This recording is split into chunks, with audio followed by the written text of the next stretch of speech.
فاطمۃ الزہرا سلام اللہ علیہا کی مبارک آل سے جہاں 11 اماموں نے ایمان اور احسان کے چراغ روشن کیے، وہیں چند خواتین کے بغیر بھی یہ تاریخ ادھوری ہے۔ انہی خواتین میں ایک نام جناب فاطمہ سلام اللہ علیہا بنت موسیٰ کاظم علیہ السلام کا بھی ہے، جنہیں عام طور پر جناب فاطمہ معصومہ سلام اللہ علیہا کے نام سے یاد کیا جاتا ہے۔ 7ویں امام کی اس صاحبزادی اور 8ویں امام کی اس بہن نے اسی طرح اسلام کو ایک نئی زندگی بخشی جس طرح ام المصائب جناب زینب الکبریٰ سلام اللہ علیہا نے اپنے بھائی کا مشن مکمل کیا تھا، جس طرح جناب زینب سلام اللہ علیہا اپنے والد اور برادر کی عظیم معاون تھی، اسی طرح جناب فاطمہ معصومہ سلام اللہ علیہا کے بغیر امام موسیٰ کاظم علیہ السلام اور امام علی رضا علیہ السلام کی سیرت مبارکہ مکمل نہیں ہوتی۔ امام علی رضا علیہ السلام اور جناب فاطمہ معصومہ سلام اللہ علیہا کا اس دنیا میں ظہور امام موسیٰ کاظم علیہ السلام کی زوجہ جناب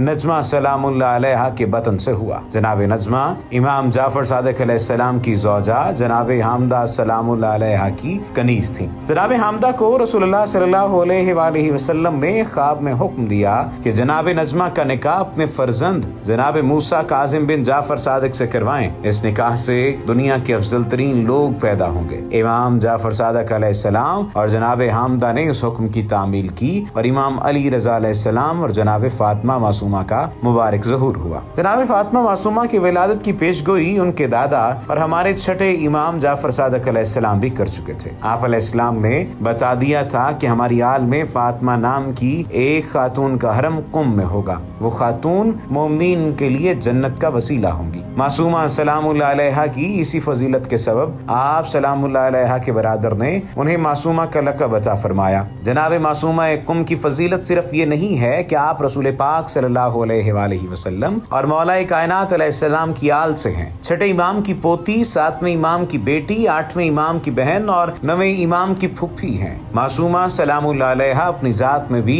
اللہ کی طرف سے ودیعت کردہ خاص فضیلت رکھتی ہیں۔ اللہ اسی شخص کو فضیلت عطا کرتا ہے جو اپنے علم اور عمل سے اس فضیلت کا حق ادا کر سکتا ہو۔ جناب معصومہ سلام اللہ علیہا کے علم کی بات کی جائے تو آپ اپنے علمی سفر کے پہلے 6 سال اپنے والد اور 7ویں امام موسیٰ کاظم کی سرپرستی میں گزارے۔ یوں آپ بچپن میں ہی عالمہ بن گئیں۔ آپ سلام اللہ علیہا 10 برس کی تھیں جب تائید حق اور نفی باطل کی پاداش میں آپ کے والد گرامی امام موسیٰ کاظم کو زندان میں بھیج دیا گیا۔ اس کے بعد آپ اپنے برادر امام علی رضا کی شاگردی میں علم کی منازل طے کرنے لگی۔ جناب معصومہ کے علم کے حوالے سے کئی واقعات بیان کیے جا سکتے ہیں، لیکن صرف ایک ہی واقعہ آپ سلام اللہ علیہا کی علمی عظمت واضح کرنے کے لیے کافی ہے۔ ایک مرتبہ کچھ لوگ امام موسیٰ کاظم سے ملاقات کے لیے مدینہ تشریف لائے، لیکن امام اسی وقت کسی سفر پر تھے اور مدینہ میں موجود نہ تھے۔ سائلین علم کے ان سوالات کے جوابات جناب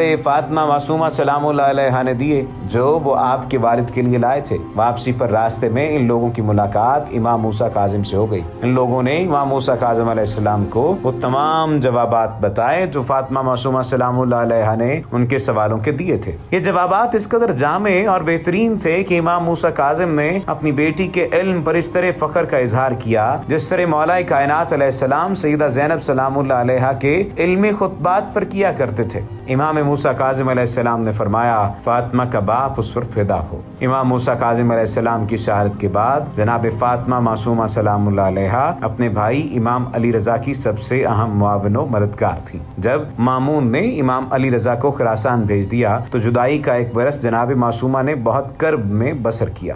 آخر 1 سال بعد وہ اپنے خاندان کے 23 لوگوں کے ساتھ اپنے برادر اور امام سے ملنے خراسان روانہ ہوئی۔ وقت کے ظالم بادشاہ کے حکم سے ان 23 عزیزوں کو راستے میں ہی جناب معصومہ سلام اللہ علیہا کی آنکھوں کے سامنے شہید کر دیا گیا، بالکل اسی طرح جس طرح جناب زینب سلام اللہ علیہا کے سامنے ان کے 18 پیارے میدان کربلا میں شہید کر دیے گئے تھے۔ اس واقعے کے بعد جناب معصومہ کو بھی زہر دے کر شہید کر دیا گیا۔ آپ کی تدفین ایران کے شہر قم میں ہوئی۔ آپ سلام اللہ علیہا کے روزے کی زیارت کو امام علی رضا علیہ السلام نے اپنی زیارت قرار دیا ہے اور مغفرت کا وسیلہ بتایا ہے۔ جناب معصومہ سلام اللہ علیہا کی علمی عظمت کو تاریخ نے اس طرح سلام پیش کیا ہے کہ قم نجف اشرف کے ساتھ ساتھ دنیا بھر میں علم مذہب اہل بیت اطہار کے حصول کا سب سے بڑا مرکز ہے۔